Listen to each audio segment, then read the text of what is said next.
President Xi, in his address, said the victory was achieved under a national united front against Japanese aggression. He said the Chinese people made a major contribution to the salvation of human civilization and the defense of world peace with immense sacrifice during the war. How significant was China's role in defeating fascist forces during World War II? Well, China actually made the biggest and greatest contribution to the effort which resulted in the unconditional surrender of Japanese fascism in 1945. The reason was that China started the war of resistance against Japanese aggression as early as in 1931.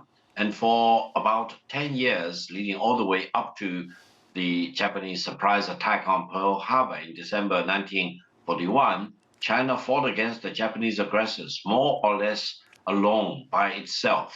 And throughout the 14 years of war of resistance against Japanese aggressors, China suffered a total loss of about 35 million people. And Japan occupied up to about half of the landmass in China. And for a while, they managed to close off almost the total length of the Chinese coastline. So China kept fighting, pledging that China will fight to the very last person in order to drive out the Japanese aggressors from the sacred soil of China.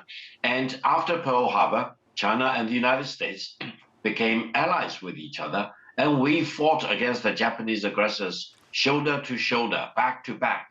China never surrendered. Just imagine if China surrendered, then Japan could draw on all the human capital resources in China and concentrating on defeating the Americans in the Pacific War. That will result in a world completely different from the world that eventually witnessed the Japanese unconditional surrender in 1945.